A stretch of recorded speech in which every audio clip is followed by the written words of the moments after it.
Hey, folks, this is Steve Vai, and you're listening to Tom and Zeus on Shout It Out Loudcast. Oh, boy. Here we go. This is Gene Simmons. Put that cookie down. KISS. Stop pressing the button. Stockbroker Simmons. Star? Paul Stanley. Is that what he does? Stop shouting. He's not what you would call a handsome man. Oh, no. Here come the KISS times. Is that a positive thing? Okay. All right. I'm going to grab me an ice cold mellow yellow. Why do that to the fan? Stop it. Why? Because fuck them. That's what are you talking about? 617-525-0850. You do? Hey, fucko. Do you like KISS? Settle down. Yellow. Hey, what's up there, KISS Army? Tom and Zeus, another episode of Shout It Out Loudcast, episode 322. KISS Off the Soundboard, San Antonio, 1985. It's finally out. Finally, yep. Love these. It's good to be back in the world of Off the Soundboards. So these are always fun. Yeah.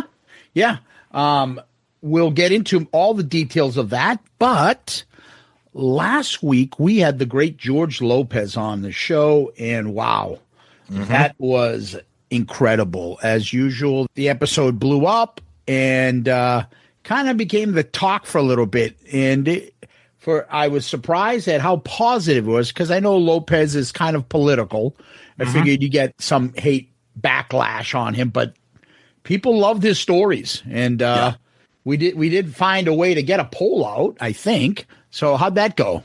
Yeah, we did. Yeah, anytime we do like an interview, polls are always difficult. But because George had so many great stories, we decided to ask which one was your favorite. So it was asking his grandpa for $15 to go see KISS, Paul's broken guitar story with customs and all that good stuff, Gene's book story about having George ask Paul about the book, and then, of course, the Crazy Ace stories. So no surprise here, Crazy Ace stories runs away 51%. The story with Gene and his book, 26%. The grandpa story, very cool story there, 13%. And Paul's guitar story at 9%. Couple comments here. Saint Van Halen says, my favorite part was where you would ask a question and then he would segue into a 20-minute riff on something else. This is a compliment. It was a great episode. Yeah, sometimes we had to put up the guardrails and steer him back on course, but that's okay. You know, when you get a guy like him, it's we love listening to him. So our buddy Steve loved all of them, but the one with Gene in his book just takes it. Yeah, that was pretty awesome right there. We got a lot of surprise here. Our buddy Cameron Johnson, sweet. Our buddy Andy, what? With a gif of a dog turning his head. Vet Halen said this, Zeus, and a couple other people kind of briefly mentioned it, asking about the Murph questions. And I know we kind of managed to get in a little bit of that, but when we have guests on like George, when they go off in a good way and start to talk, we don't try to reel them back in with Murph questions. If anything, we try to sneak them into the conversations, which is what we tried to do with some songs and some albums, et cetera, et cetera. So yeah, sometimes it doesn't, it's not as formulaic as it can be with, okay, now we're going to do Murph questions. Sometimes we have to fit them in a little bit more of a creative way. Beach Boys Are the GOAT says, awesome. So cool to hear from guys who have personal stories with KISS. You can't just get that anywhere. What a great guest. Bill Carroll, fantastic interview, gentlemen. What great insider info. Let's hope he stays inside after the candid stories.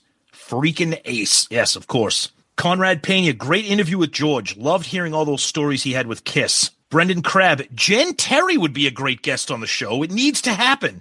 You should ask her if she has been one of Gene's 5,000 liaisons at some point. Ugh, no. Oh, I bet you Gene definitely would do her. Zeus, I don't know if you want. Should I read this one here? You get another. This is clearly some kind of a burner account. Do we want to read this one? Ooh. So we'll wrap up Twitter with. I don't know, dude. What? Look, fucking Twitter is ridiculous here because. Come on, now I'm waiting. I know. I'm sorry. This comes from Jim Polo. Oh no! That's got to be John Whiteman. I'm telling you. I don't, dude. For all we know, it's probably fucking Pooney, but that's a separate thing. Jim Polo here. Do you like George Lopez? Hashtag. I mean, we didn't write this, so I'm just reading it. Hashtag. Just call me low ratings Jim. Come on, man. That's not fucking cool. That's a Trump voter. Oh, yeah, you're probably right. Right? That's a Trump saying. Low ratings. Yeah, low ratings. Low ratings CNN. Low ratings Sleepy video Jim gun. Polo. Now here comes the next burner account. No, forget it. Anyways, we'll finish Twitter with that, Zeus. All right. Over on the Book of Face, which I haven't even opened up. All right. Over on the Book of Face.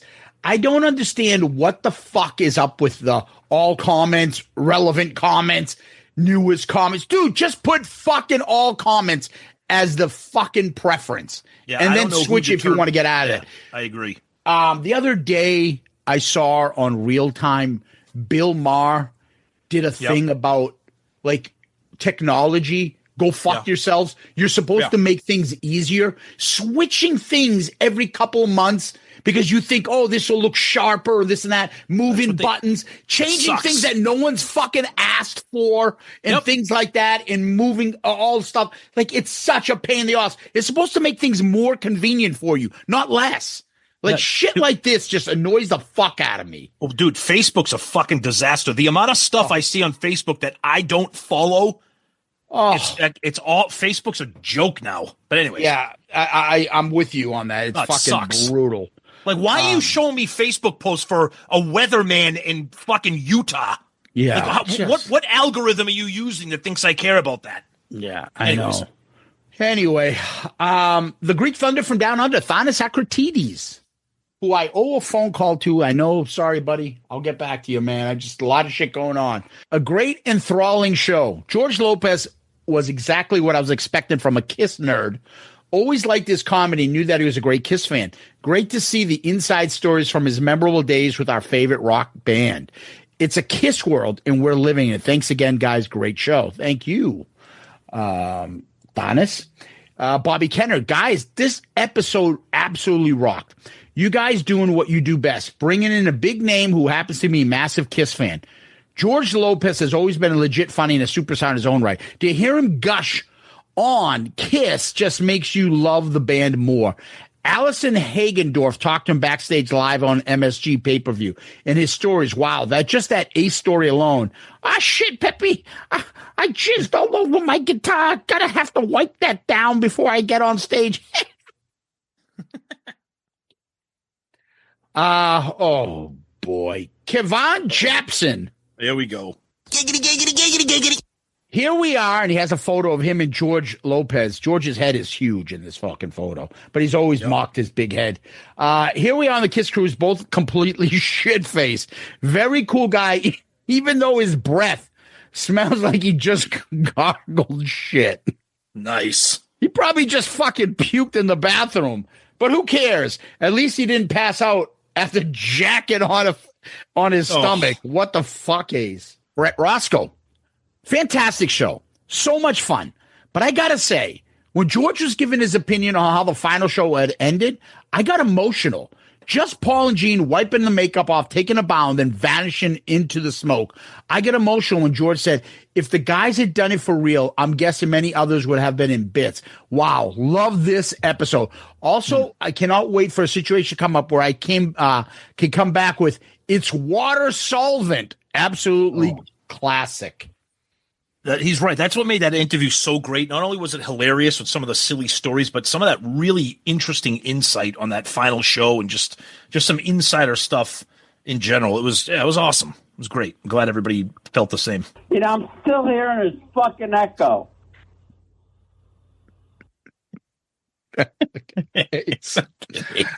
Dan Hool, damn, you guys are killing it with guests. Freaking awesome. Mark Flores, we love Mark. Teensy.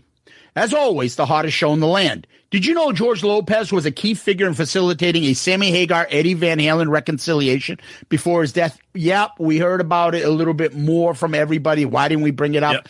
Because we just wanted to get the KISS stuff, and we'll have George back to talk about Eddie and all that other stuff, too.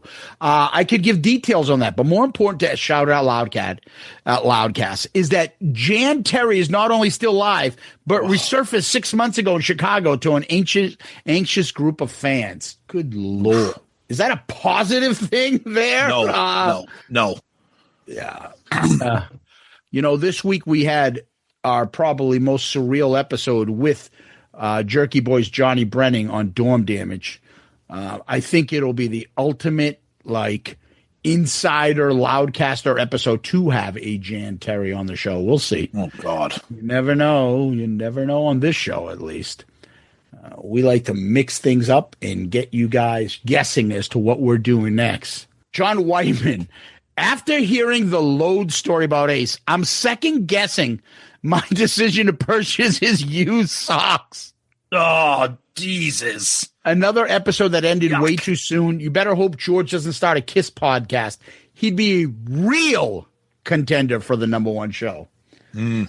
Yeah, I would gladly, if we're going to surrender the #1 title to anybody, I don't mind George, but it's still never going to happen. The great Jason Warden. Really enjoyed this episode. A different insight into Paul being more emotional after the last show he let on. Give it to George. He owned up for the drunk stuff we all saw on TMZ after the cruise. Face it, he's living the life all us kiss-tards wish we were. Yeah, you got a point there. Yeah, that's right. Frank Anzalone, what an awesome episode. We heard celebrities talk about the KISS fandom before, but George Lopez takes it to another level. Shout out to TNZ for railing him in a few times to make sure he answered the question before asked a few times. Not that it was a bad thing, but a few times he got so excited that he started going off into left field. He had so much to talk about in this episode, could have gone on for hours. Great insight on Gene and Paul dynamics. Well done, boys. This is why you are the #1 KISS podcast. Yes. And that's #1 actual ranked, not #1 like, hey, everybody. Remember that George Carlin thing? Everybody gets a ribbon. You know what they say to your kids today? You were the last winner. Yeah, exactly. Yep. Indeed. Daniel Holler Houston, great episode. George is awesome. Anyone who's golfed every day with King Edward Van Halen is badass and probably a great guy to chill with. It's water soluble has to be the new slogan for Ace and Vinny Storage. Or new units have dead pets, but don't worry, it's all water soluble. Oh, yuck. Thomas Warhol, TNZ, holy hell, what an episode. I immediately went back and listened to it again. This is one is an instant classic Shout Out Loudcast episode. Cannot wait for him to be back on the show. Same here. Thank you. Yeah, absolutely. Mike Throne says, it's been a while since you've had a celebrity guest, but this was worth the wait. George was fantastic. Keep up the hard work, fellas. Thank you, Mike. Thanks. Paul Heider. Absolutely fantastic episode. Wow. Kudos to you for winding up George and just letting him go. Yep. This is great host work. And even on those rare moments when he hesitated, I shouldn't tell the story. You were there to give a voice to your listeners. Yes, you should. I laughed out loud when Tom said that. Well, if George is out of KISS's Circle of Trust, he's in ours now. You're not going to get those Ace stories anywhere else. Great job, fellas. Thank you. Gordon Duncan, great as always, TNZ. I love when people share their KISS stories. I completely resonated with George trying to borrow money to go see KISS. As a kid, what else would you do? It reminds me of my story. My father was a Baptist minister. When I was 7 or 8, he was out of town at a state convention. As a kid, I was sad to see him go away for a few days. When I was talking to him on the phone, he was trying to cheer me up. He said, I saw a big post in the convention hall. KISS is playing here in a few days. I burst into tears, not because my dad was gone, because now I wanted to go see KISS. I was inconsolable and cried all night. I didn't get to see them then, any other time as a kid, but I made up for it when I could afford to buy my own tickets. George's story reminded me of my own. I haven't thought about that day in years. Wow. Keep up the great work, boys. Interviews like this are why you're #1. That's awesome. Thank you. Love that. Finally, Joey, I have stubbles and I throw fucking apples up in the air in my fucking videos I put online. What the fuck, dude? I love hearing these stories about the important Kiss was to the guys that went on to become friends with them. In the late 80s, certainly the 90s, it wasn't cool to be a Kiss fan. But little did we know that our grunge heroes were all Kiss fans. They just hit it. Great point. Mm-hmm. And over on YouTube, Rome Loves Dan says, Orale!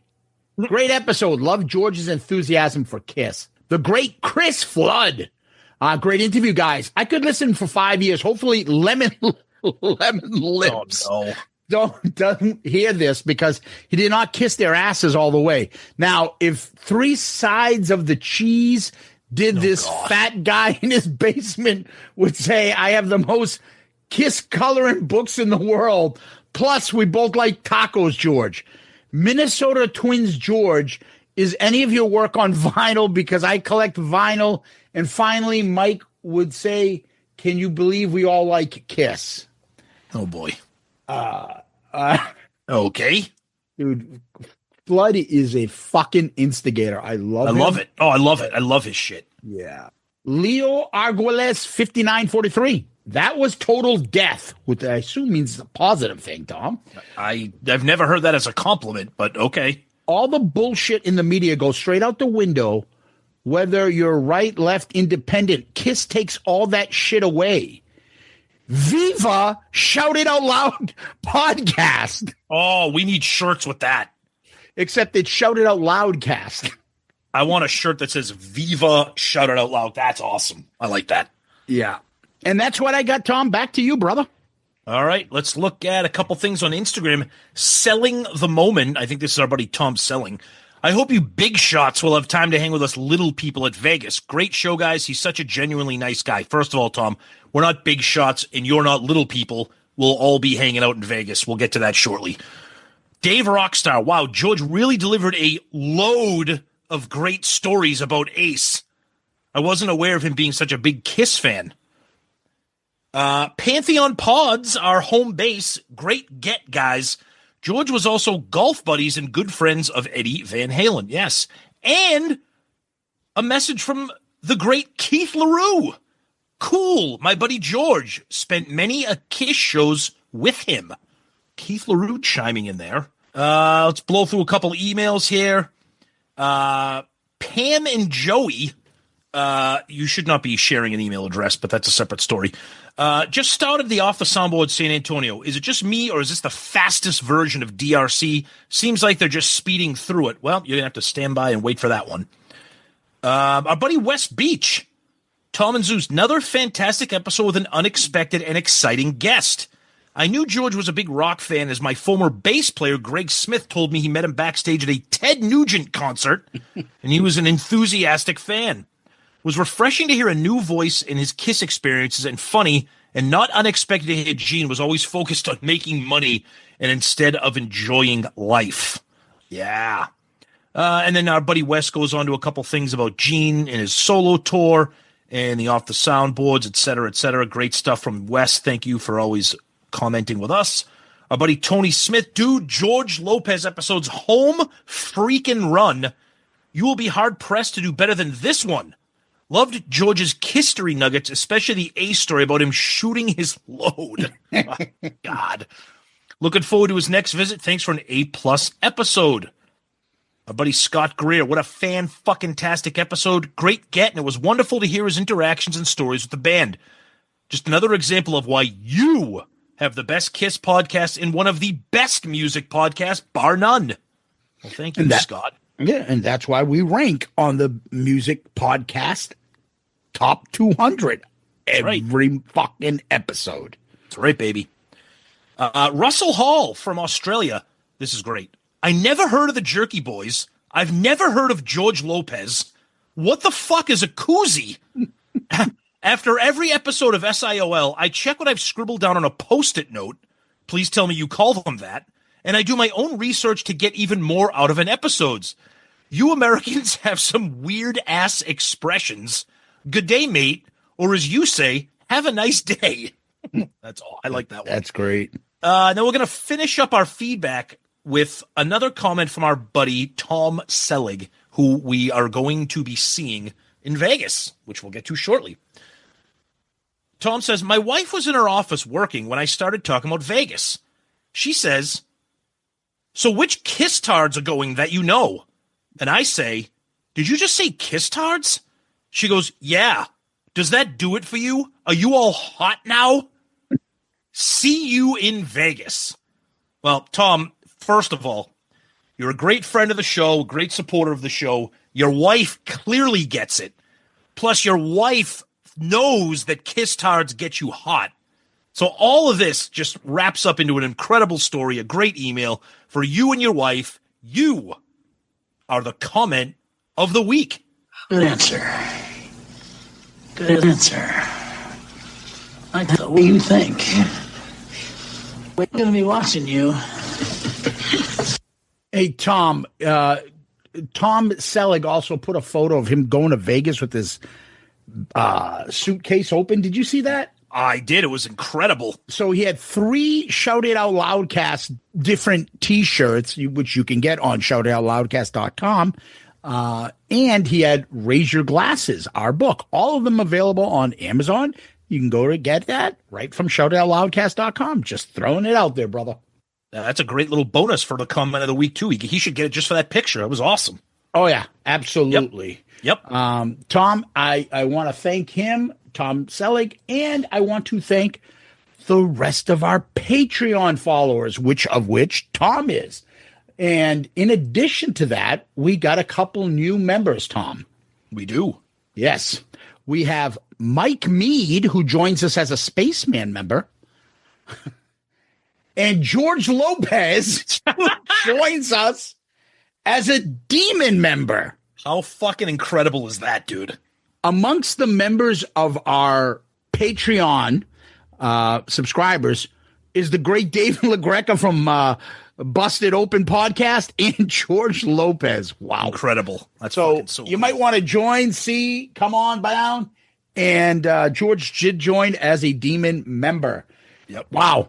Patreon. I can't say how much you guys have helped us, especially the last couple months with a lot of the technology upgrade that we had to do to make this show continue to function and work the way that you guys expect it and deserve to hear it. Nice, clean. And that's the one thing that I can't remember, Tom, we've ever really had complaints of since really the beginning. After the first couple episodes and shit, we got our shit together. Yep. No one complains about the sound. No. Always want to make sure that we sound, it's not going to be perfect, but the sound is something that you will not mention when you listen to our show. You may not like what we say, but you ain't going to be bitching about the sound. And that's to the equipment and the hard work that we put into this, but also to Patreon members who have helped us grow this show. And their contributions have been extremely valuable to us. So what is Patreon? Patreon is where you subscribe and help out the show. You make a monetary monthly contribution. And there are 4 different tiers which are available to you. You can pick one of the tiers. Each tier has a different things that are attributed to it, perks that we give back. Amongst the perks that we give is merch. And a koozie is where you put your beer in, by the way. I think that was Russell, right? That holds your beer. That was Russell. So it's not getting warm. So we have that. We have guitar picks. We have T-shirts. We have stickers. And then there's also involvement in the show. There's polls. There's the ARC pick, which we just dropped, the Whitesnake album. And also we do our video chats, which one should be coming up shortly. So what do we say to all you Patreon people? Thank you. Thank you for joining the family, because that's what it is. And thank you for helping our show. If you want to help our show and you want to come on and be a subscriber to our Patreon family, go to our website, shoutitoutloudcast.com. Go to him. And subscribe there. It's right on the landing page. You'll see Patreon. Click there. It'll bring you to Patreon. Sign up for one of the 4 tiers that fits your needs and help the show out. We really appreciate you guys out there. And come join the family. Guys, thanks so much. It's amazing the contributions and the generosity you guys have for us, and we appreciate every bit of it. Huge shout out to obviously George Lopez for joining the family. Mike Mead, thank you so much. You guys rock. And please check us out if you're interested. There's so many different things that we offer. So please check us out, patreon.com, search for us, or just go right to shoutitoutloudcast.com and click on the link. Tom, what we do next is we go to Kiss World. Well, last Wednesday, anything happen? Yeah, so of course, after we record, it never fails that after we record, something goes down. So after we recorded, it was the official announcement of the Kiss Army Storms Vegas event that is going to be happening at the Virgin Hotels November 14th through the 16th, and all the pre-sale, all the codes, all the et cetera, et cetera, et cetera. So we're going, and I'm telling you right now, never underestimate the power of the Kiss Tards, because we got our pre-sale codes. We got on right at 10 o'clock, and instantaneously, the Ultimate Experience package, the one that was like $5,000 a person, sold out. Zeus and I tried to get into the Exclusive Experience package, and I have never experienced a worse glitchy website. I was overloaded, obviously. Our codes weren't working. I couldn't select seats for the show. Zeus couldn't get past the room booking thing. At one point, we got kicked out of the website. At one point, the pre-sale code stopped working. It was a total disaster. By the time we ended up getting through, we had to settle for the Signature Plus package, because the Exclusive Experience package is also all sold out. Now, we're going to be there. The package is great. It doesn't have some of the extra perks that we were hoping to get with that other package. But we're going to be there, and that's the important thing. We're thrilled to hear that some of our good buddies and Kiss Tards and Loudcasters are going to be there as well, so it'll be a nice reunion. And, you know, I'm excited for it. It's going to be great. There's going to be a ton of people there. Hopefully it's not fucking annoying, but I know it will be. But Vegas with Kiss for a weekend with some friends, I'm excited. Tom, also, you created something on our Loudcasters group page on That's right. Facebook. That's so if right. anybody's interested, they're in our group page, shout out Loudcasters group page on Facebook. Tell them about that. Yeah, so I've seen these before, and I've never done it, so I wanted to try it. So within the Shout It Out Loudcasters Facebook group, so if you're not a member of that group, you join the group. I created a chat, and it's a private chat that's within the group that's dedicated to the Kiss Army Storms Vegas. So I just thought it would be fun. Instead of having people constantly bombard that group with posts about the Vegas event, let's see if this chat thing works. And it does. It's pretty cool. People are talking about, you know, their booking experiences, talking about flights and hotels. People are asking questions. Oh, hey, can I do this? Can I do that? People are contributing and getting in there. I put out a memo right away saying that this chat is strictly for this event. You know, I don't want people bitching about how much it costs or all this stupid shit. So it's just a something fun and extra where if you are going or if you're interested in going, you can join that chat. And it's just kind of like an exclusive private conversation, so you don't have to go through the weeds of the actual Facebook group. Yeah, and just keep it normal, can you? Yeah, people? Exactly. And that's all it is. It's been like It's that. not. So it's not. Hey, does anyone know where I can get a autographed copy of fucking Music from the Elder? Like, no, it's not that. No. So with that in mind, please, I can't wait to see more people join in and say that they're going. We already look. I'm going with Tom. I'll have a great time.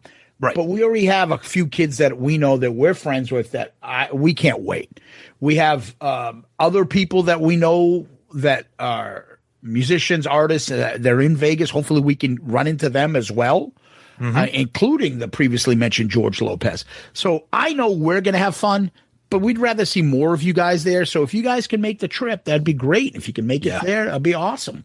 You know, because we're going to have to separate ourselves from the fucking amount of Kiss tartary that's going to be going on there. Yeah, because the entire hotel apparently is like taken over for this event. Apparently the whole Virgin Hotel is this event. That's what the posting says. So it's going to be overwhelming Kiss tards. Yep. So let's hopefully let's fill it up with Loudcasters and the good kind of Kiss tards, if that's fucking possible. That's true. Yeah, that's right. That's right. Also, if we're going to move past the Vegas story here, our buddy Paul decided to post another picture from him at the Atlantis in Dubai. So not to sound naive or stupid, or forgive me for not being, duh, but the more we see this, the more we understand the whole fucking Kiss 2020 goodbye Dubai thing, because he's constantly posting here and whatever. I don't know, whatever. The Royal Mansion is exactly that. Wonderful people, service, and great friends. How much money do you get for every time you type that? Selling your soul to a fucking hotel in Dubai, Paul. Good for you. On the money of your fans, you're kind of like being like, look at this life you've given me. And by the way, the last time I was kind of here, we fucked up your purchases, and we've yet to really make it right. Nope. Well, they did. They sent them a bag of fucking pajamas or coloring books or something like that, apparently. I don't know, whatever. And then another thing, this is just kind of something funny that I sent Zeus. It's not Kiss news, but it's something that was kind of entertaining. If you guys don't know who Mick Wall is, first of all, he's an incredible, one of the greatest, if not the greatest rock authors out there. We've had him on the show. We had him on Dome Damage to talk about some shit. He has a podcast. It's just him and his friend. Literally, they sometimes find a topic. They sometimes stick to it. But with their British accents and their smart ass humor, they just did an episode about the whole Kiss Vegas thing. I'm telling you right now, it's fucking hilarious. Their accents combined with his little kind of just ridicule of Gene and Paul and Kiss, it's absolutely hysterical. It's about 45 minutes. If you haven't checked it out and you're a podcast fan, I urge you to check it out. You won't be disappointed. I was fucking dying. It's so good. These guys started to become very offensive toward me and throwing bricks and blocks down on top of me. Well, they didn't do that. Okay. But it was great. It's good stuff. So other than that, Zeus, other than Off the Soundboard coming out, not much. Well, Tom, there was one little event that had happened in Georgia, and our friend Jeff Trott was actually there. Guess who's back in the motherfucking house with a fat dick for your motherfucking mouth? So apparently it was like Eric Singer, Bruce and his band, and some, other Kiss community-centric people, and they performed for somebody who I have no fucking idea who he is. And they had a fun little concert there, and it seemed like a good group, and they all enjoyed themselves. It was good for them. Yeah, it was a birthday party, I think, or something like that. But either way, Jeff's one of the beautiful people, but he's our beautiful person. Yeah, he's our text groups, our text exchanges with him. Oh God.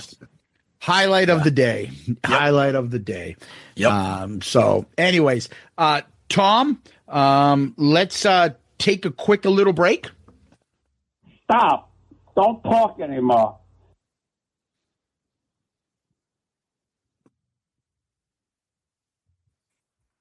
Yeah, I've been looking at the... Hello?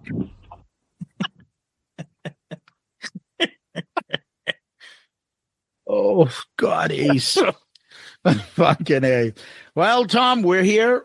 This album is, in one sense, they fucked with us because it took so long for them to do something. Now, Kiss is doing a bunch of shit all at the same time. How long were we longing for something to come out?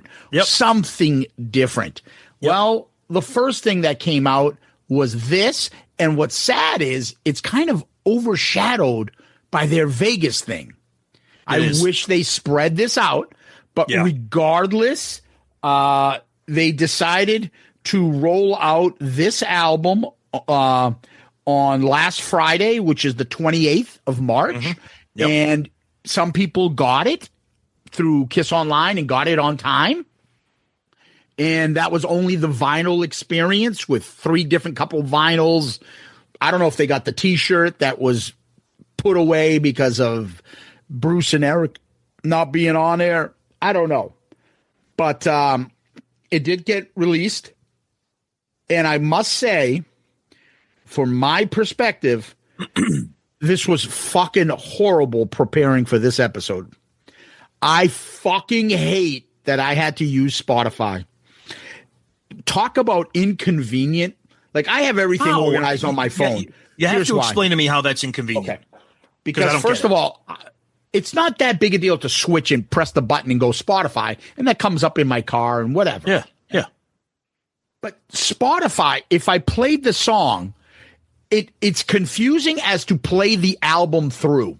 Sometimes, even though we have the paid subscription, another song would sneak in from fucking some shit band. I'm like, wait a minute, what? What? That shouldn't happen.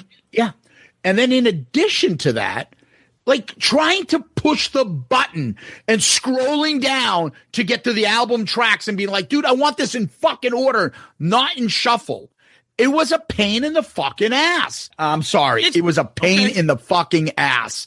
I never want to use a fucking album review and you have to use Spotify. It's brutal. And you know where that stems from? It stems from KISS.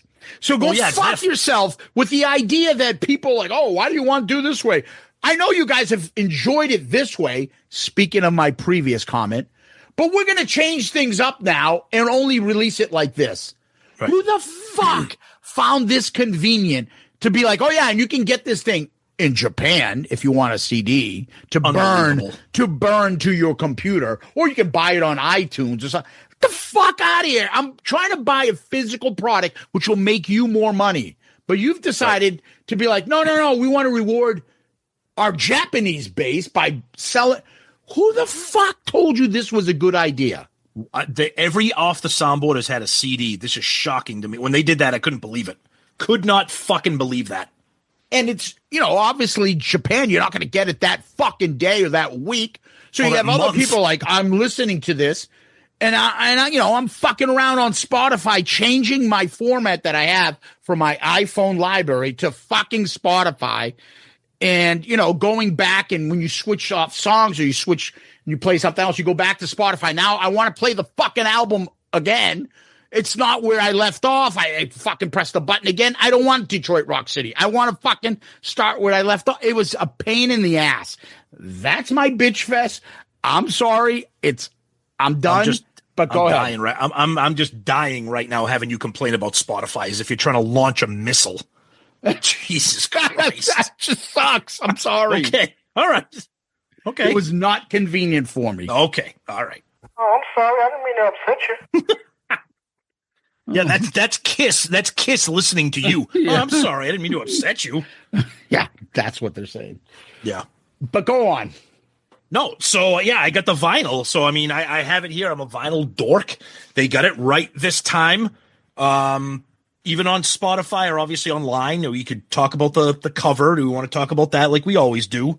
Finally, they got it right with Off the Soundboard. They gave us a cover. I do like how it is very bootleggish. It's cardboard, and the image is just black, and it's just black all over the cardboard. It's got that Off the Soundboard KISS Army stamp, but it says Asylum Tour. It's got a picture of the band. It's 4 separate photos collaged onto the cover, so it's not like a group shot. So it's a great picture, except for Gene. I don't know what the fuck he's doing. And I don't know what is happening to his hair because it looks like he has 12 wigs on his head. It looks ridiculous. The hype sticker actually says Asylum Tour featuring Bruce Kulick on guitar. I thought that was interesting. Now, I know maybe that's because it's the first Off the Soundboard with Bruce. I don't know.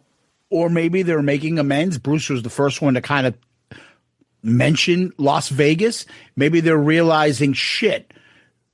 I mean, I'm getting kind of, go ahead, I don't know, conspiratorial about this stuff. Maybe now they're like, well, we don't need Tommy and Eric and we can fucking push them off from their demand. Hey, we'll bring Bruce in for this next KISS thing we're doing. Maybe Bruce can come back in. And so Tommy and Eric are like, hold on a second. Maybe they don't need him. You bring up a great point because on that KISS Army Storms Vegas, it says Paul Stanley and Gene Simmons with special guests. And then it specifically mentions Bruce Kulick. There is no mention of Eric or Tommy going to Vegas. So your conspiracy might not be a conspiracy. It's a nice way to leverage each other. Yeah. Right? Oh, Bruce, Tommy, if you really want that kind of a price, well, we could just have Bruce come in. KISS is done. Makes no difference. Or We're not wearing makeup. Why do I need you? I'll just have Bruce. Or, like you said too, now that the touring is officially over, the end of the road and all that, maybe they're like, Bruce is a really fucking good ambassador for this band. Why are we why are we alienating him right now? Yeah, why don't we bringing him in and he could he sells the band constantly. Exactly. I mean, you saw him? He fucking retweeted that fucking shit and was like, "Oh my God, look what they said." He was like talking about it on social media about the way that they kind of respected him for this album. That's right. Another thing that was really cool, again, kind of giving them kudos on how they were upgrading the Off the Soundboard packaging, they included a poster. But it's really cool. It's a huge color poster. And if you remember on the Asylum tour this era, they had a massive KISS sign. So it's a poster of the KISS sign all lit up with the band in front of it. It's fucking beautiful. So in the colored vinyl, they really did a nice upgrade job. So I think this bodes well for future Off the Soundboards. I know that when these first came out, they were releasing them every quarter. So hopefully that maintains with this. I don't know, because we keep hearing about box sets, because we didn't get that for Dress to Kill. We got a fucking baseball bat, whatever. I don't know. But yeah, I was happy with the packaging as, being a vinyl. Oh, you were? Well, that's wonderful.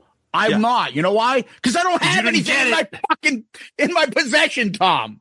Well, maybe you should have paid $82 for shipping for Japan to get it in 2 days. Yeah, or I should fucking pay and get vinyls when I don't fucking play the music just to have it. Just stupid. I know. Shit. I know. I have no opinion on the cover. I'm sure you do. You've seen it. You can at least comment on the fact that there's artwork now. Why fucking change anything? I'm so OCD. Like, what, really? You don't like that? You don't like that they actually have artwork now? I don't know. Like, you weren't artwork on the previous ones. Now you're doing it. It's just, I don't know. I get your point, but I like it. I think it adds a little bit more to it. But you're right. I know there was something unique about just the Off the Soundboard logo. Yeah. So, all right. I'll give you my quick opinion. I would have rathered always that they had some artwork on all of them. So therefore, I mean, the fact that this one does, it's pretty good, right? The fact that they have a poster, good, okay. But I reserve judgment. They get negative fucking points that this isn't fucking out there for me to have in my hand to actually compare it to something. So, by the way, when are you going to get it from Japan? I fucking had ordered it a while ago, pre-ordered, whenever. Okay. God knows. Okay. So, Off the Soundboards. We're used to these. We've reviewed every single one that's been out. I believe this is the 6th one that's been released. Yep. This is from the Asylum era, which, let's be blunt, it's one tour removed from the kind of original Mark St. John Animalized tour that was done in Poughkeepsie. That's right. Yeah, which is, I'm surprised. Again, let me be clear. We're not complaining. We're just making an observation that it is interesting that they went right back to a mid-'80s non-makeup Off the Soundboard after the Poughkeepsie one. So I will say this, and I'm sure some of our listeners know this already. I am not a fucking collector or in the trades and had bootlegs and all this shit before this. I've never did. That's not my thing. Okay. I know there are people out there that were saying the big thing about this specific album is that it wasn't out there, that none of the fucking Kiss-tards selling these at the conventions and stuff in the black Kiss-tard market had this. So they were all very enthusiastic about having this. That's great that it's original and stuff like that. However, I do want to make a point of something before we get started. I checked the the Poughkeepsie one in San Antonio, both had 18 tracks listed. On San Antonio, DRC, Fits Like a Glove, Cold Gin, Drum Solo, War Machine, I Still Love You, Under the Gun, Bruce Solo, Gene Solo, I Love It Loud, Love Gun, Rock and Roll Night, Heaven's on Fire, Oh Susanna, and Lick It Up are all on that fucking album. So the only thing that's really not there is the Paul Solo, All Night, Tears Are Falling, and that's it. 3 different tracks. Now, the fact of the matter that we have 2 live Kiss albums and Oh Susanna is on 2 of the last ones is fucking mind-boggling. So that I'm glad you brought that up. Well, I guess we'll have this discussion right now. That was the first thing I noticed. The first thing I noticed was what we already talked about, is that this tour is so close to the Poughkeepsie tour. Second thing is the set lists are nearly 90% identical. And Oh Susanna, let's be serious, it's not even a track. They play a couple riffs of it, and on the vinyl and on the Spotify track, they play about 10 seconds of Oh Susanna, and the remaining 90 seconds is Paul talking about lick it up and lick it down. It's the intro to Lick It Up. Yeah. So, and then, not to mention that, you have a Eric Carr drum solo, which is way too long, a Gene bass solo, a Paul solo, a Bruce Kulick solo. So, and then Oh Susanna. So you have 5 quote unquote tracks out of 18, which leaves 13 songs, which leaves 11 repeated from Poughkeepsie. I didn't take the time to do that, but if any Kiss Tard wants to do this, please count off Paul's stage banter with actual songs. Right. Or Paul's stage banter and solos with actual songs on this album. I swear to God, there's probably more. More drum solo guitars, fucking 2 guitar solos, and Paul talking on this album, which, you know, and what I said again, when it's Spotify kept trying to shuffle songs, and it's Paul yapping, and it doesn't go to the next track, and it's like, fucking Jesus Christ, he's telling this story for like 20 minutes. Where's the song? And then the next song that comes on is the drum solo, and then the next one is Bruce Kulick. You're like, dude, 4 songs in a row just came on, and no one's singing. No one's playing a song. Another thing, this album is 93 minutes long. Think of that. An hour and a half, okay? And look at this. 7 minutes of it is Eric's drum solo, okay? 6 minutes is Bruce's guitar solo. 3 minutes is Gene's bass solo. Oh Susanna, and that is another minute and a half. I mean, again, I know, yes. We're told that Won't Get Fooled Again was on this, but they took it out for some reason, probably because they, again, cheap way out. They don't want to pay to have it on. Yeah. They don't want to pay for it. Thanks, guys. Yep. Right? So it's just, what the fuck? How much of this is song? Half of it?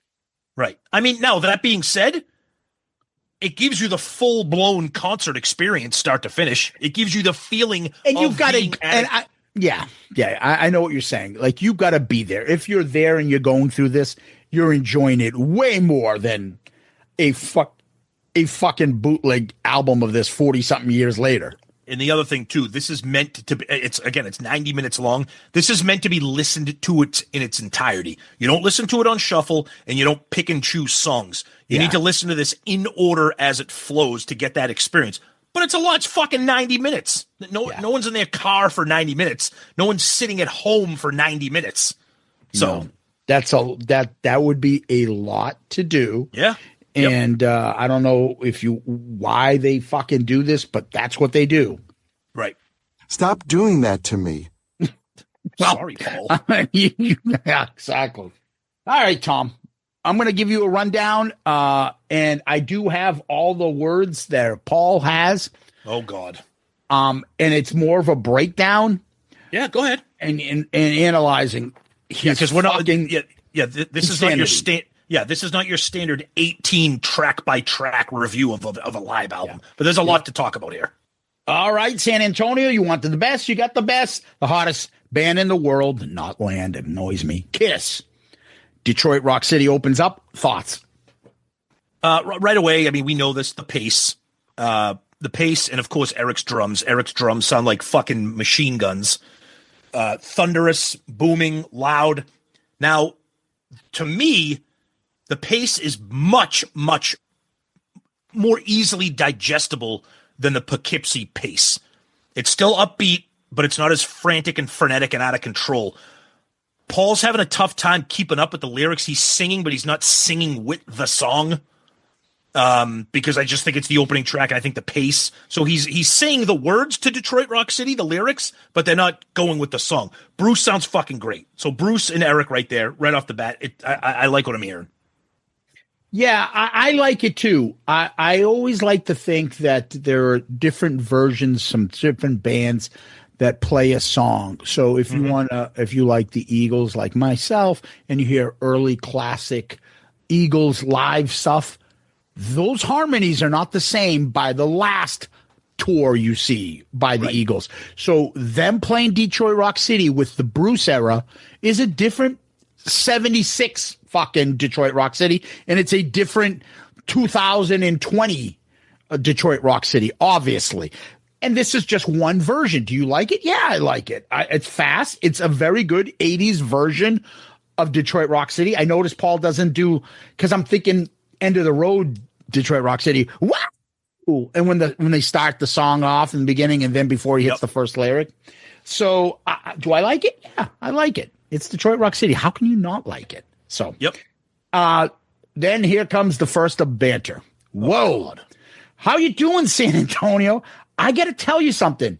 Now you know. You got some people here in town, and I have to break this shit down. This is the more fascinating thing about this. Oh, I agree. Of course. Oh, yeah. Town who don't know what the fuck is really going on. You got some people in this town who are afraid of rock and roll. Ooh, I'm afraid. So apparently, let me quickly interrupt here. Maybe apparently there were protests on this night. PMRC era of heavy metal, hard rock. Right. And, they're trying to embrace that. They're rebels and, and all that shit. And anyways.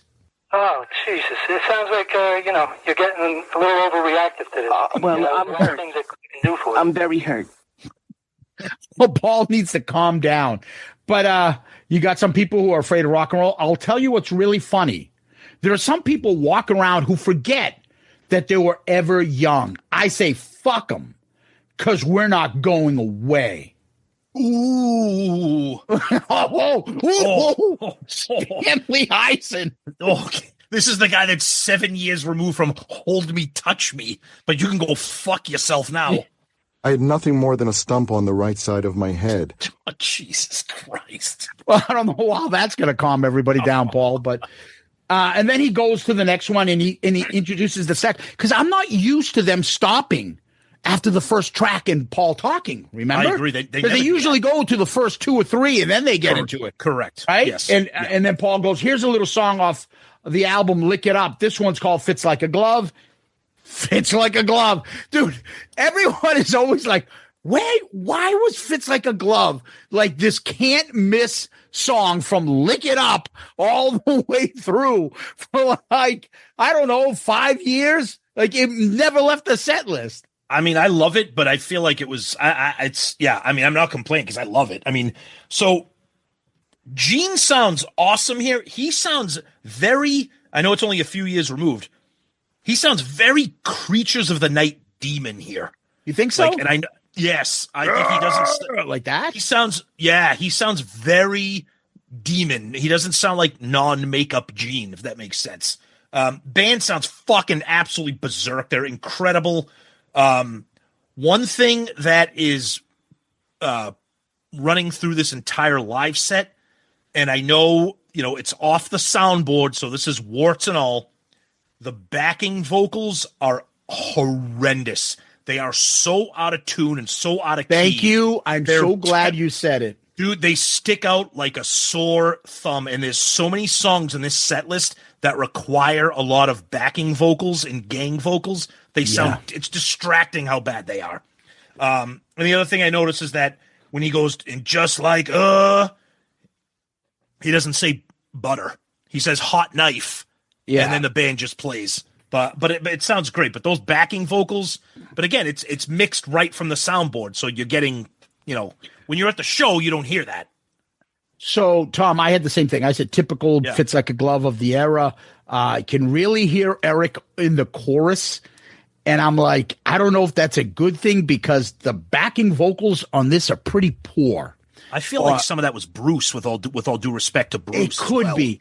And, like I just said, like the Eagles had different people in harmonies. Yeah.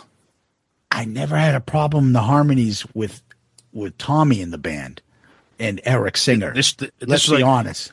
Ha ha ha ha. I'm like, yikes, dude, this is rough. Eric Carr's back and vocal. He's got a deep voice like this a little, and it just, it stuck out. Yeah, and I remember there's also the Gene does a what, and we can't hear you, which he doesn't really do much in the middle of songs. He never does that. Yeah, I just put the drums are fucking heavy, so I'll give him that. Anyways, let's move on. So, pre-Cold Gin, which is song 3, Paul's already fucking yapped after like every song. It's getting ridiculous. It's kind of annoying. Yeah. You know, this afternoon when we were coming up here, I was walking towards the stage. This guy came over to me and said, Paul, how come you're calling this tour the Asylum tour? I said, pal, you should have said, because the fucking album is called Asylum, you shithead. That's what I thought, too. I'm like, you dumb fuck. It's the name of the album. Hey, Paul, just so Paul can work his fucking 80s fucking stage shit in. First of all, no one believes this story. Nobody asked Paul why the tour is called Asylum. Yeah. I want you to take a look out there. These people are fucking crazy, okay? Ooh, I swear. Ooh, bad boys running. Now, here's a little song. I know every once in a while people like to take a little taste of alcohol. The first time I had a taste of alcohol. I'm not talking about no tequila, you understand? I'm not talking about no Southern Comfort. Dude, why has he used 15 different accents throughout this whole fucking album? I'm not talking about no Southern Comfort. Yeah. You know I'm talking about Cold Gin. I can't hear you, Cold Gin. I can't hear you. Cold Gin, Tom. Here you go. All you. It's fine. There's not much to say here. The one thing I noticed, and I think this is a byproduct of an Off The Soundboard recording. I noticed it here, but you hear it a lot later on in the thing. You can't really hear the crowd. So because this isn't they're toned down. Yeah, because this isn't recorded like an actual live album per se, the crowd is almost non-existent. So when it's weird, you can't really hear them. So that obviously takes away a lot of the ambiance, a lot of the atmosphere without that. But it's fine. It's Cold Gin. Yeah, and it sounds almost like Paul's talking to an empty crowd because you're not getting the feedback. By the way, I forgot to mention Bruce kills it on Fits Like a Glove. Fucking he's kills awesome. it. Yeah, fucking amazing. And the reason I'm bringing it up because in my notes again, I said, once again, Bruce is fucking killing it. Especially he does like an outro solo on this Cold Gin song. Yeah, it's awesome. I like 80s Cold Gin. When Cold Gin is playing fast. Me too. I like do too. that. It's a different version of the song. And then I like the slower version with Ace was on the band in the band doing this. But I'm telling you, I think he fucking killed it. Yeah. It's fantastic. So then they go into Paul's solo. Boy, I really was looking forward to this. Dude, this sound, you know what this sound? This sounds like a kid that goes to Guitar Center and picks up a new guitar. It's like, look what I can do. Dude, no one wants to hear you. My notes for this is there's no need for this. Plus, it sucks. Those are my notes. It's like the fucking videos you see these people put up on your Facebook. Like, oh, this is him. This is me playing fucking Smoke on the Water. Oh, okay. Yeah, just whatever. And then Paul starts yapping. Good God. San Antonio, I want to talk to y'all. And all of a sudden, everybody's y'all. I want to talk to y'all. You know, some of us people here go back a long way. You know, when all those people were making all that noise are gone, we're still going to be here. Now, here's what I want you all to do. We got this microphone here hooked up to that sign up there. And now this depends on how loud everyone gets. Watch this. Whoa. What the fuck? Just painful. Yeah. You want to give this a try? People over there seem a little bit noisy. I want to give this a try, people. You know something? I think the noisiest mothers here tonight are over there, and then you hear boos. You can hear those. He does. Yeah, he does. Yeah, he's like directing traffic like he always does. Now, hold on a minute. Now we're going to do this the American way, as opposed to the, fucking Peruvian the Mexican way because he's in San Antonio, the fucking Alamo. We're gonna give everyone a chance to open their mouth. Oh God, people! I think we're gonna have ourselves a problem here tonight. I think we got more loud motherfuckers than I thought. Let me hear you. Paul points to the crowd section. You know the gimmick. Yep. You. All right. I want to check. Just want to check this once. Girls screaming. Then I got a feeling some of the guys here hear girls screaming in their ears late at night. You fucking cuckold or something? What's that? You want to hear guys getting girls talking to them? Well, here's what I want you all to do. We're going to do a song now. The most important word in this song is Ugh. It is so effeminate. Ouch. Now this song is on the album that's out now, the one called Asylum. Oh, okay, Asylum. This song is called All Night. All you, Tom, all night. The only thing that sticks out on this song is the horrendous backing vocals. When we gather, you gotta. It's Paul needs to be front and center in the chorus. It's bad. It's distracting. Whoever was using the soundboard had Paul up front, and the rest of them sounded very low on the mic. Oof. This was rough. Yeah, Paul had a tough time holding up too. Yeah, we talked about there's another song. Certain songs just don't work live. They just don't. I don't know. This. I mean, I like the song. It's catchy. It's it's of the air. It's of the time. This was a rough one. This just didn't sound good. I put the music is great. Yeah, the band sounds incredible. Paul had a tough time keeping up. Yep.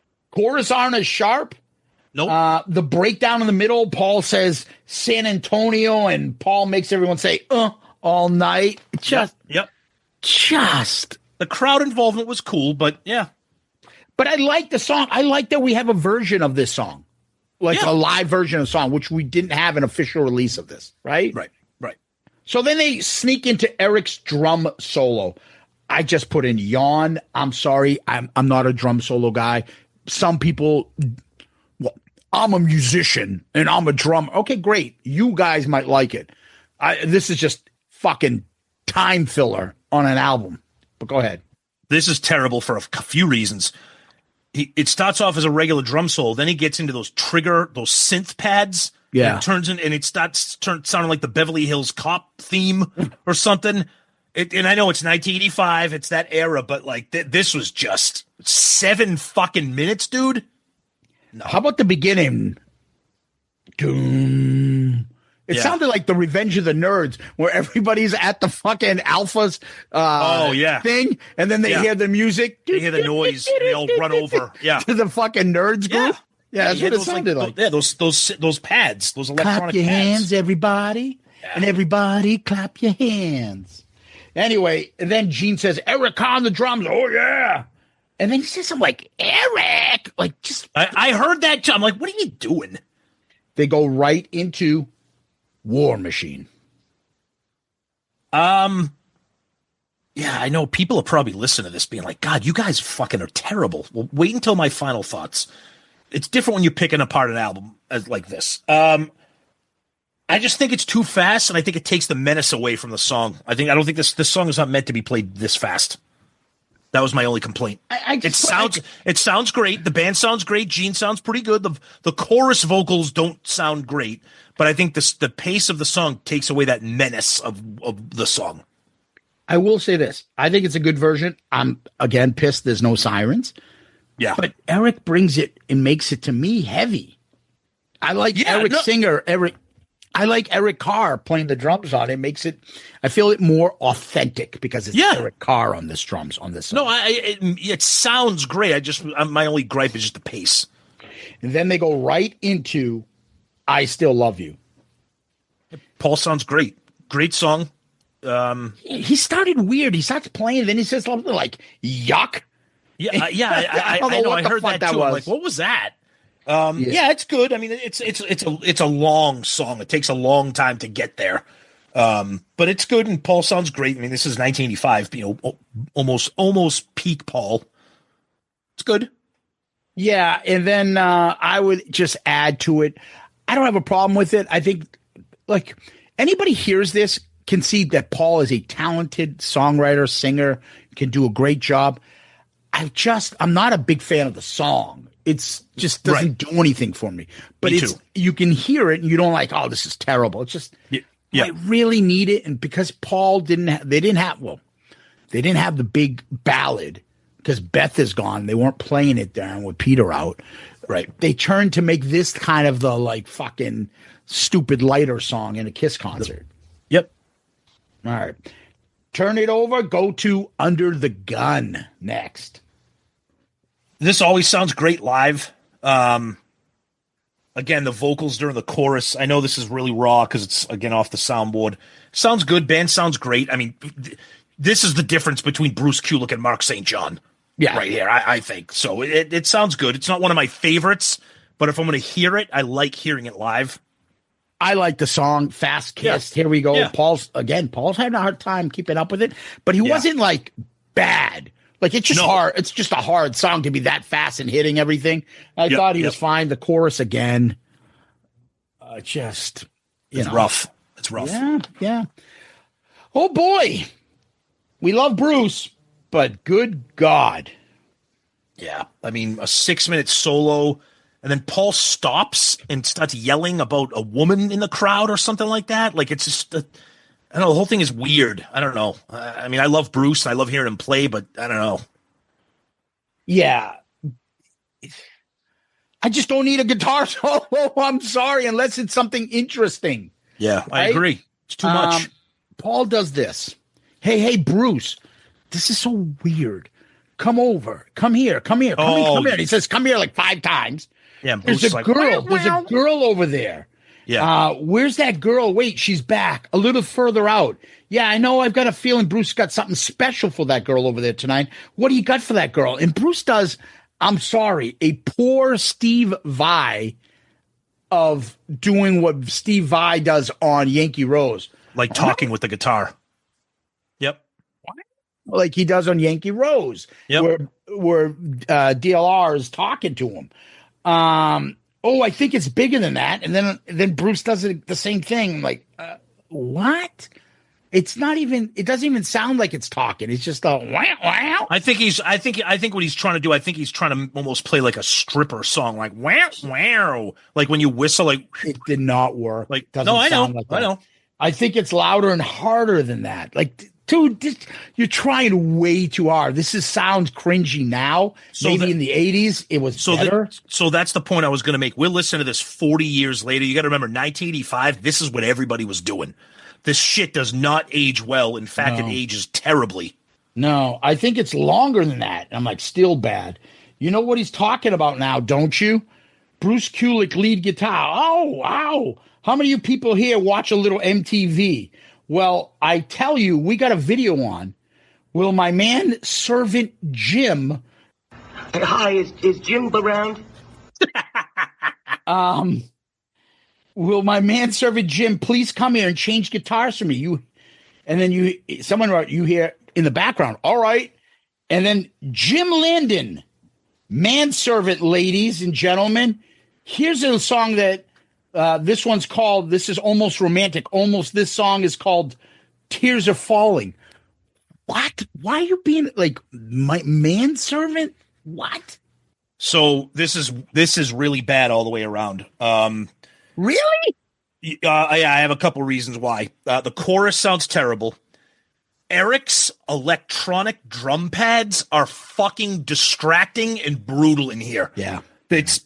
It sounds like the Revenge of the Nerds song. It's awful. It's all I could hear throughout the entire song. It was so distracting, so over the top. I thought the chorus sounded terrible, and this is what I was saying. This song does not work live. They've tried it on the end of the road tour. They tried it on different tours. It just doesn't work, and I think this is a terrible version, which is shocking because they're playing it right off the album that it's from. And I was just really bummed out about this one. I'm on the opposite end. I thought this was a great version. The drum sound is weird. That electronic sounds like the Bucket Kids outside the garden when you walk outside. Yep. Bruce absolutely nails that solo. Oh, absolutely. Yes, agreed. I should have said that. Yeah. Yeah. Bruce, I think, makes this song work. The drums are distracting, but I still think it worked. And I feel like I have a decent version of Tears Are Falling. Maybe there's a better version later on or something, but I don't mind this version. I think it's pretty good. All right. So let's go to Gene's solo. And then Gene starts yelling at people. Is this loud enough for you or what? Well, tell that fucker over there to turn it up. Say turn it up. The crowd says turn it up.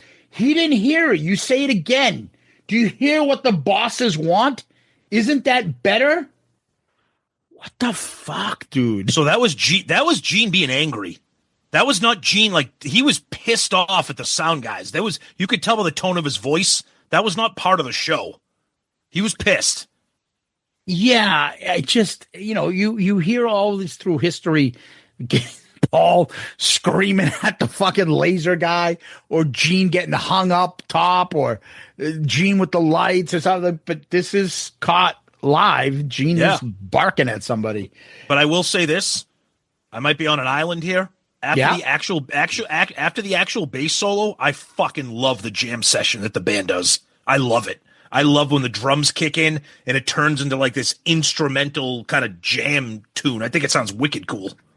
I was going to say, if I didn't need a fucking drum solo and guitar solo, I certainly didn't need a Gene non-blood or any other gimmick bass solo to hear. You're 100%.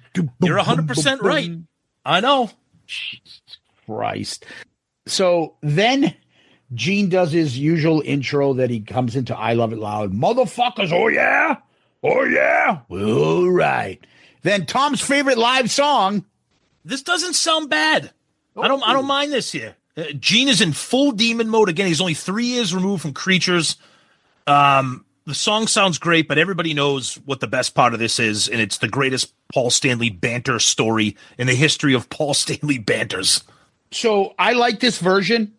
Gene doesn't fuck up the lyrics where he usually does. He gets bumbling. He forgets lines, changes the verses. But he doesn't say, we're not going to take it on the second verse. No lies, no more alibis. Turn it up. Got me hypnotized. He skips all that. Yep. And he does do the turn it up right before the solo. I fucking love that. Me too. That sounds cool. And he hits the third verse, which is the one he usually screws up or forgets. That's right. Yep. So then. Oh, here we go. I don't know what kind of noise Paul was trying to make, but Paul's like, yeah, he goes like a fucking Three Stooges or something. Dude, I'm at the gym. I'm going to say something. I'm going to say something to Tom. It's not going to be in the episode.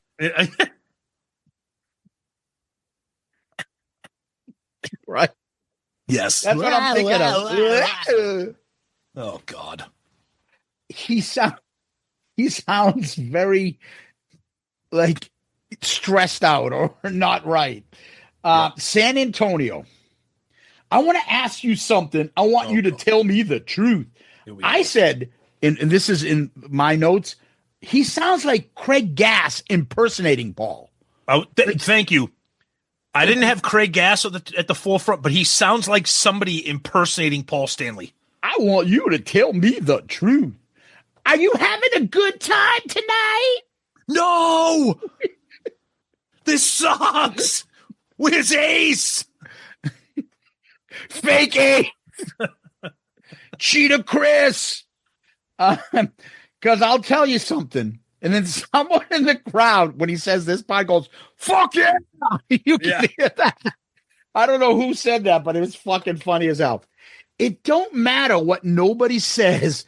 We're going to keep coming back here to see you no matter what. Who's saying that? Was that a thing being spread on the internet, Paul, at the time in 1985? I don't know. I know someone's going to be like, well, hold on a second. There was no internet. Yeah, no shit, dude. Now I want to tell you all something.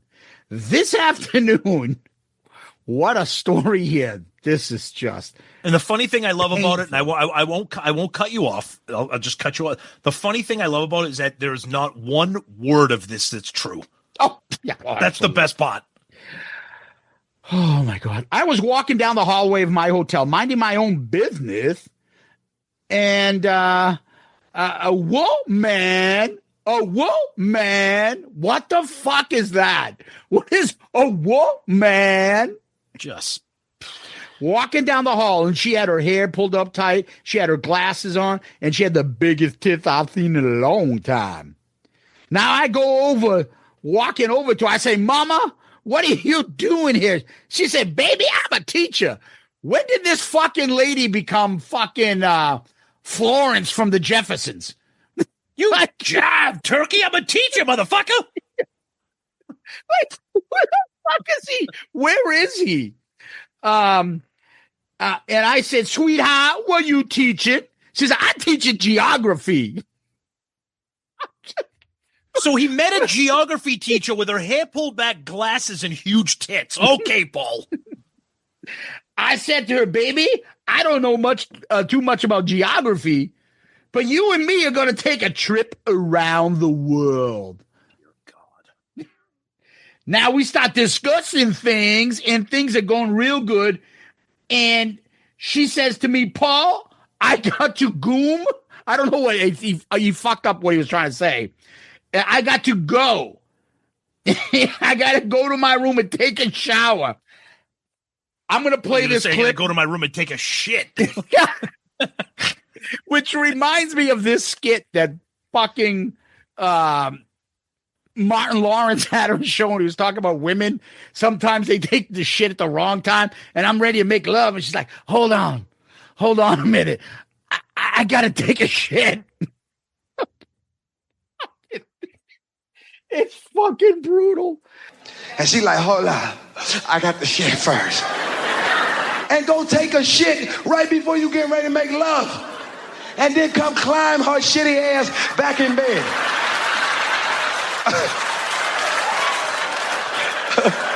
Talk about, I'm ready. Oh, hell no, you ain't. Got shit crumbs all in the bed. The next morning, you kicking the sheet like that. Boom, kicking shit balls. Bah. And I said, sweetheart, can I come? Oh, God. She said, what? I said, sweetheart, can I come? She said, as often as you like. Jeez. Dude, all right, finish the stupid story now. Nope, we got more. Now I get to her room. She says, make yourself comfortable. I said, all right. She says, why don't you take off your shirt? Then she says to me, don't stop there. Why don't you take off your pants? Oh, God. I got to tell you something. This woman comes walking over to me, and she takes the top button at the rise of my Levi's. Okay. And she goes, and then he makes a unbutton noise and goes, and I go, what does he go, Tom? Do you remember? No offense. I'm no fucking ladies man, but no woman has ever put her hand down my pants and I've gone, Fucking effeminate fuck. Some hot chick you're about to fucking screw or get laid or touch or fool around with, and she touches you. Could you imagine how fast you would leave the room if you went,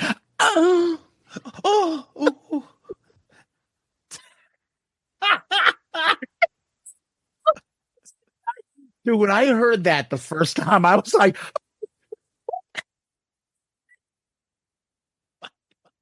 holy shit. Oh, God. Anyways, and she takes the next button, and I go, ooh, don't stop now, baby, because you've entered the danger zone. Okay. And I said to her, baby, you know something? I got a lot to learn, but I'll tell you something. I know the quickest way to Thighland.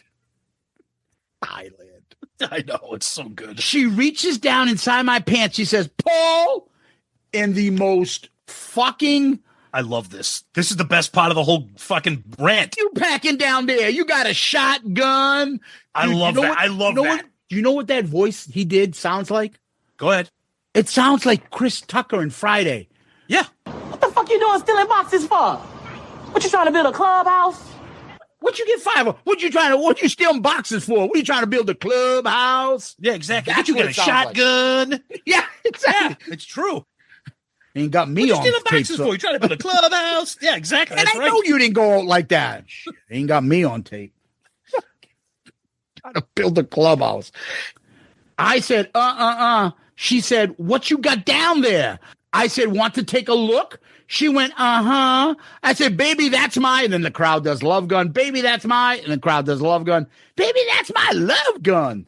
Dude, what a long road to get there. I mean, it's good. I'll give him credit. It's fucking classic Paul. We can laugh at it now. Yeah. But you imagine if you followed Kissed around and he told that story every fucking concert.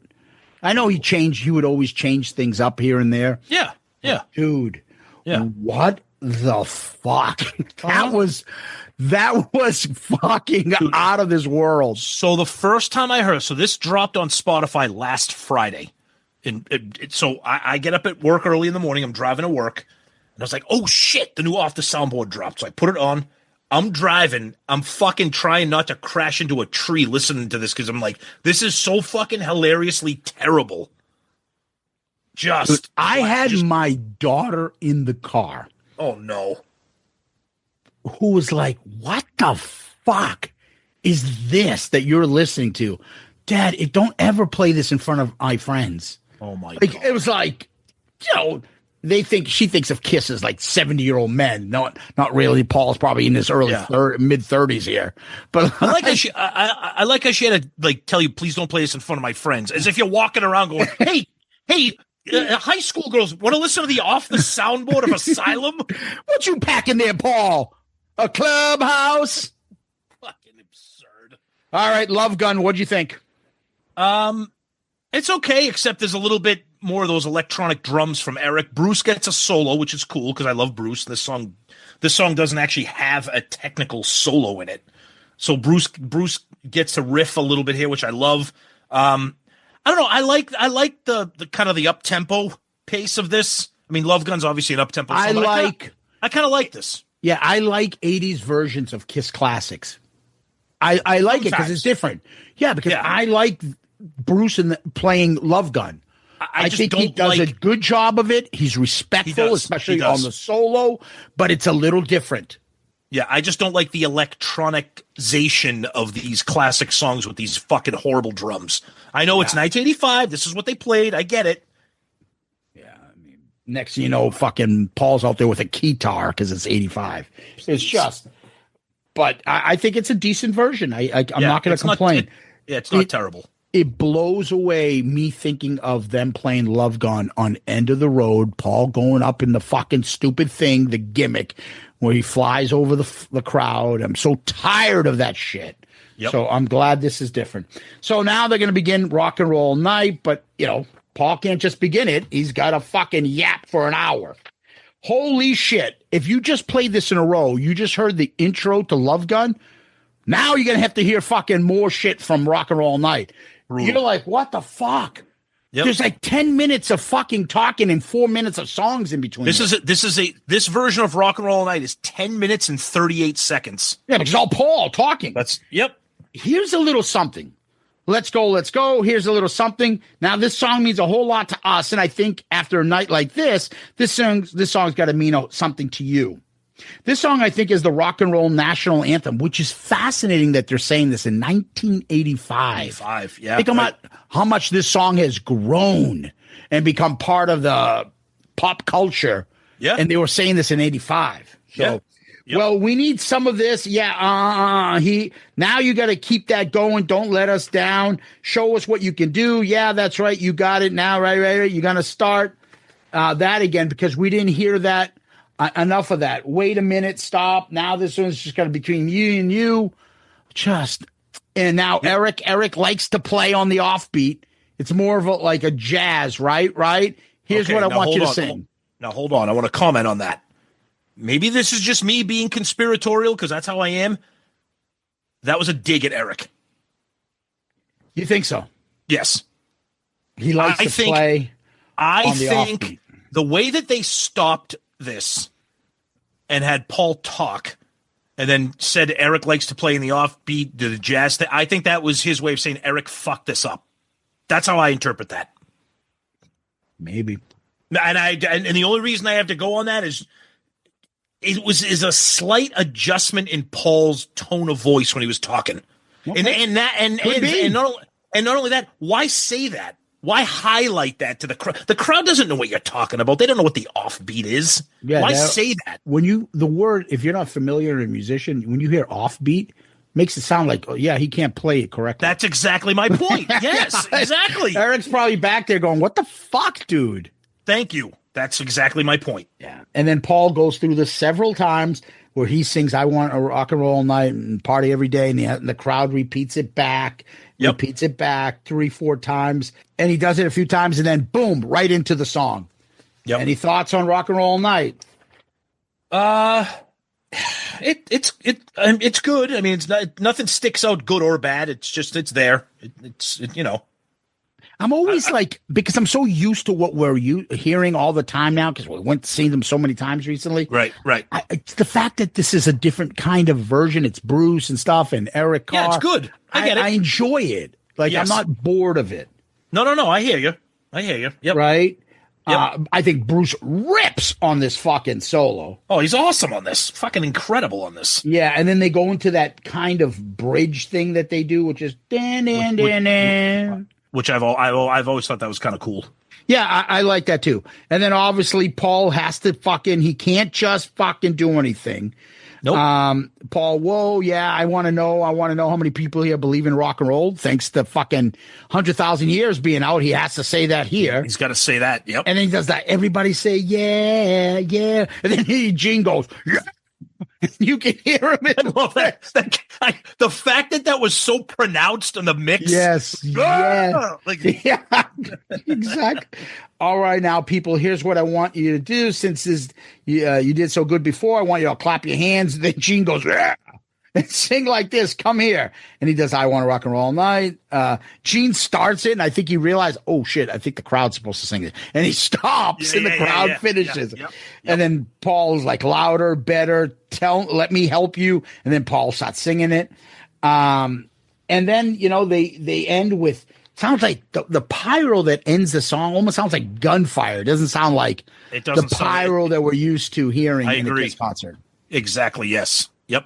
I noticed that too. Yeah, it was a little kind of weird. At the end, Paul, you don't want us to leave yet, do you? All right, we're going to do something a little special. Special what? So Paul says, we're going to do a little song for you now. This song really doesn't need an introduction. Then why do you fucking go on for like 5 minutes? I was just going to say, this song doesn't need an introduction, but I'm going to give you 10 more minutes of bullshit. Yeah. I hope now this here song, it's got a part in it where I think it would be real cool if everybody helped to sing it. There's no more words for this part in the song. It kind of is like a thing you got to feel. You know what I'm talking about. This part goes like this, and you just go, Can you do that? 1, 2, 3. Then the crowd does it. Now, you know what it sounds like to me? It sounds like a couple people, and it all sounds like to me like there's some people here going, I don't know, maybe I should have gone home tonight because this rock and roll music is going to destroy my mind. Okay, Saul. Exactly. There's some people here tonight that are going, maybe these people were right. And then the crowd boos. Right. So here's what I want you to do. All the people that know that rock and roll is as essential as blood in your veins, air in your lungs. I want you to go like this. Oh, God. Just. Now you're going to know when to do this. I'm not even going to have to tell you because I'm going to sing the beginning of this song and you're going to go, I know that one because the beginning goes like this. Heaven's on Fire. Go ahead. Sounds terrible. The background vocals and the chorus sound horrendous. Feel My Heat, Taking You Higher, Burn. It sounds awful. The band sounds great. The band sounds great. Now, I know I can only judge what's in front of me. And what's in front of me is an Off The Soundboard recording. So I'm not going to give them a break, or I'm not going to give them extra credit for. I'm reviewing what's in front of me. I understand why it sounds the way it sounds, but that's how I'm going to grade it. The background vocals sound terrible on this. They just do. So I thought it was a good version. It's this lineup doing it makes me feel better. So then Paul fucking still talking at the end of the song. Let me see. Now that's what rock and roll is all about. They say to me, what do you do? Why do you do rock and roll? Take a look out there. That made my night. That's probably going to make my morning. Listen to this. And the second to last track, Oh, Susanna.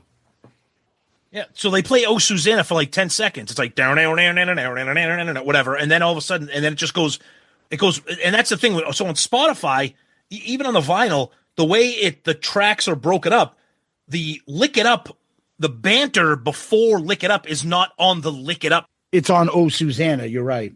Yeah, it's so it's like, what are we doing here? Why is this a separate track on it? Because they don't sing Oh, Susanna. They just play a little bit of the guitar riff from it. So whatever. So it's stupid. It's a waste of time. Yeah. It's 30 seconds. You just put Paul's stage banner is probably more accurate. Paul's last fucking banter. How many people like to put things in their mouths? Oh, God. I said, how many people here like to give things a little lick? Well, if you're going to lick something, don't you ever lick it down. Don't you ever lick it down. Because if you lick, it sounds again like Friday. Don't you ever come around here. Yes. So true. But because if you lick it down, somebody's going to turn to you and say, I want you to lick it up. Don't lick it. Crowd says down. Don't lick it. Crowd says down. Because if you lick it, crowd says down. Somebody's going to say, baby, I want you to lick it. Lick it up. And they end with Lick It Up as the closer. Thoughts? Love this version live because it's sped up. I always prefer the live version of Lick It Up. I don't care what tour it is. Always love it more than the studio version. This sounds good. So good. It's weird to hear a Kiss tour end with Lick It Up. A weird selection. I mean, it's not that it's a bad song, but I definitely like this. Yeah, I think they do a great job. And again, this is Bruce doing Lick It Up. I think he fucking handles every era of Kiss perfectly. Yep, I agree. He adds his own little stamp, but he's true to the original. So, yeah. So, overall thoughts. Go ahead. So I know it sounded like when you pick it apart, we chopped it up pretty badly because we're doing it 40 years later. But you got to remember, this is of the time. This is 1985. I had a blast listening to this. I really did. I listened to it a bunch of times. I put on the vinyl. It's 3 vinyl, which is fucking. I almost just said a word that I'll get in trouble if I say. 3 vinyls is fucking absurd because the third vinyl, side 5, they call it side 5. Side 1 of the third vinyl has Love Gun and Rock and Roll All Night. That's it. Because Rock and Roll All Night's fucking 10 minutes long. You could fit more than fucking 15 minutes on the side of a vinyl. No need. So that was kind of annoying. But anyways, listening to it in its entirety, start to finish, as the concert experience, I fucking loved it. I did. I had fun. Bruce sounded great. I was entertained by Paul's banter. It's nice to have this lineup for the first time in a live album. So I enjoyed it, but picking it apart as we did, it's definitely dated. I'll put it kindly. Okay. So my thinking is, number one, the drama behind this album being dropped, the fucking poor release of the way the merch, the format that this comes out. Okay. Yep. Do I have a problem with Asylum coming out? No, because I feel like every tour will have an album eventually. Yes, I like the fact that this was something that no one really had this out there. So that's got that going for it. I think the tracks aren't very original, but it is of the time. I mean, how many times do I want to have Shout It Out Loud in fucking 100,000 years and the same old shit? I like that there are more 80s songs in here. Now we have an authentic version of Tears Are Falling, All Night, and things like that. So I'll take that. The album sounds fine. There's just way too much filler for me to listen to this all the way through. It's tough. It's like I said, it's 90 minutes long, 4 different solos. It just it gets bogged down in that sense. Yeah, but agreed. Overall, again, it's a Kiss album. We'd always rather have it than not have it. Yeah. But it's nothing that I'm going to be like super excited about. Like, oh, I have this. This is so great. You know. I also think people are going to grade this on the fact that it's the Asylum tour. It's Bruce and Eric. We never had this. I think people, and I may do that too when we rank it. You get caught up in that nostalgia in the uniqueness of this release because we don't have anything like it. But if you do what we did, if you want to accuse us of taking the fun out of it and breaking it down, that's what we do when we review albums. Then the album itself it's just okay in my opinion.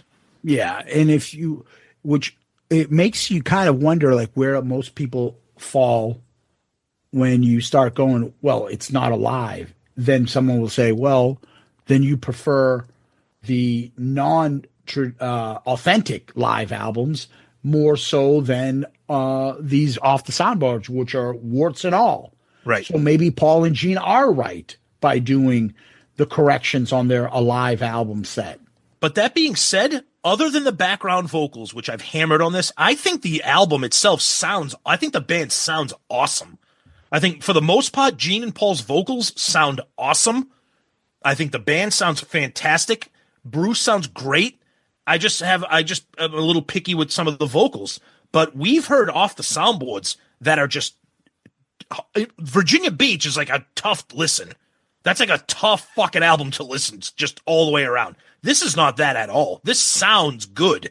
It's like you said, it's just bogged down with a lot of extra shit.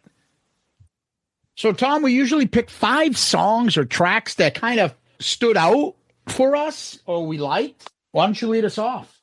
All right. So for number 5, I'm going to go with Lick It Up. I've always said it many times. I prefer the live version of this. It's a little bit sped up, a little bit more energy than the studio version. And of course, you get Paul's stupid intro banter about lick it down, lick it up, whatever the fucking dummy.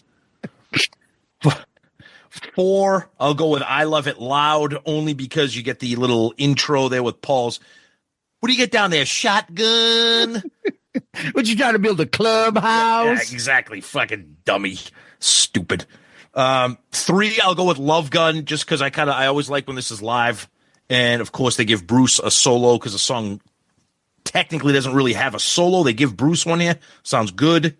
2, I'll go with Under the Gun.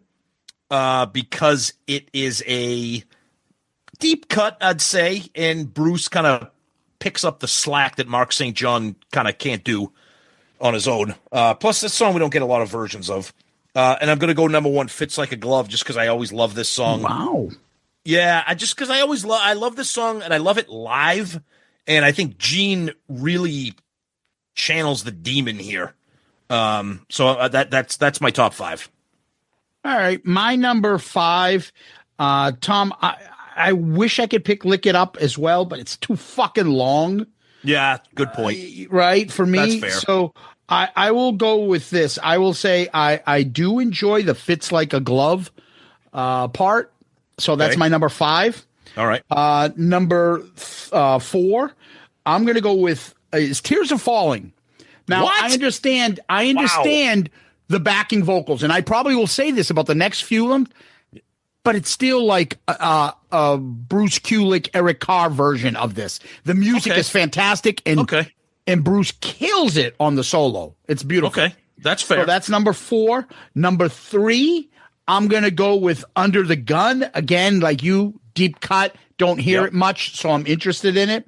Okay. Number 2, again, it's a combination of the previous 2. I'm going to go with All Night. I get because a deep cut. Plus, I think they do a decent version, barring the unfortunate backing vocals, which are pretty tough.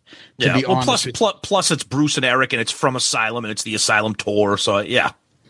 Number 1, I'm going to go with Heaven's on Fire. Wow. I like the version that they do. I like the way Bruce is on this, and I think it works. And there's just something about Kiss doing 80s Kiss in the 80s. I agree. Right? Yeah, that's a good point. And it just takes away from how different it is during End of the Road, them doing Heaven's on Fire. Night and day. Yeah, So good I think point. it sticks out to me for that. So that's my 5. All right, cool. So 10 through 7 are all the Off the Soundboards: Virginia Beach, Tokyo, Donington, Des Moines. Then Kiss Alive 3. Then You Wanted the Best, You Got the Best. Then Off the Soundboard Poughkeepsie. Then Destroyer Box Set Disc 4, Paris 1976. Kiss Alive 2. I have Off the Soundboard Poughkeepsie as high as it is because it's got a little bit of the animalized print behind the logo. I like this cover. You know, it's got the Asylum font. It's got the band. It's got some cool imagery. I really like it. So I'm going to put this at 4. Okay. Yep. Why the fuck is Poughkeepsie at 4 before this? Oh, because because all the Off the Soundboards suck. Okay, and I gave it credit because it was different and it had like the animalized print over the logo. It was stupid. I was trying to get creative. I admit it. All right. All right. So my top 10 are Off the Soundboard Poughkeepsie, then Virginia, then Tokyo, then Donington, then Des Moines. Then number 5 is You Wanted the Best, You Got the Best. 4 is Alive 3. 3, Destroyer Box Set, Disc 4, Paris, 1976. Then just Alive 2. Then Alive as number 1. I am going to put this as the top Off the Soundboard as far as imagery goes and cover, and put this at number 6. Okay. So, all right, let's go to albums, Tom. So my live album rankings are at number 10, Off the Soundboard Virginia, Off the Soundboard Tokyo, You Wanted the Best, You Got the Best, Destroyer Box Set Disc 4, Paris 76, Off the Soundboard Poughkeepsie, Off the Soundboard Donington, Kiss Alive 3, Off the Soundboard Des Moines, and Kiss Alive 2. I like this. It's definitely not great. I think the band sounds really good. There's obviously some problems that we just talked about. But I like the fact that Bruce is on there because Bruce sounds incredible. We shit on Paul's banter, but it is mildly entertaining. So I am going to put this at 6. I'm going to put it just below Donington and just above Poughkeepsie. Okay. Yep. So my top 10 is Kiss Off the Soundboard, Virginia Beach, then Tokyo, then You Wanted the Best, You Got the Best, then Soundboard Donington 96, Destroyer Box Set 76, Kiss Off the Soundboard Poughkeepsie, Kiss Alive 3, Kiss Off the Soundboard Des Moines 77, Kiss Alive 2 is number 2, and then the number 1 I have is Kiss Alive. I am going to put this at number 7. I'm going to leave Poughkeepsie up there. Really? Wow. Yeah. You know why? Interesting. No, I don't. Tell me. Because less Paul fucking yapping. Ah, fair enough. That's right? fair. But other That's than fair. that, I'd probably say the music sounds better on this San Antonio one. But Paul, like, there's too much fucking guitar solo, bass solo, Paul talking shit. That's You're right. Took away from it. So You that's are what right. we got, and can't wait to hear what you guys think. But in the meantime, Tom, we go to question of the week. And of course, our question of the week is brought to us by the great Tony Barone, shout out Loudcast Hall of Famer, and the tax man behind ABCPA Inc. ABCPA Inc. is an accounting firm located in the suburbs of Chicago that can assist you in all of your accounting and tax needs. For businesses, they can help you with everything from starting your business to bookkeeping and payroll processing and all of your tax returns for payroll, sales tax, federal, and state. And of course, for individuals, they can help you with everything from sole proprietorships to rental real estate, trust and estate returns, and of course, your personal, federal, and state income tax returns. And because they have access to all 50 states, Zeus, it doesn't matter if you're in. Let's go with Delaware or Kentucky. Geography is not an issue. They can prepare an e-file anywhere on your behalf. Check them out on Facebook and LinkedIn. Visit their website at abcpainc.com or call them directly at 708-430-3232. That is 708-430-3232, abcpainc.com. I'll say it again. We say it every week. Tony is not just a friend of the show and a Hall of Famer. He is somebody that has personally dealt with our taxes. We've dealt with him in the past few years. He's incredible. Responsive. Communication is great. Service is second to none. Please check him out. And with that being said, let's go to our question from the great John Restano, a.k.a. Junior Vintage Mr. Antonio 2005. He says, as the baseball season has begun, when the PA announcer introduces the batter, they have a favorite song that they like to come out to. Let's take a time machine back to opening day. You make a time machine? In April of 1979, you are asked to come up with a song from one of the KISS solo albums. Which one are you choosing as you walk to the plate?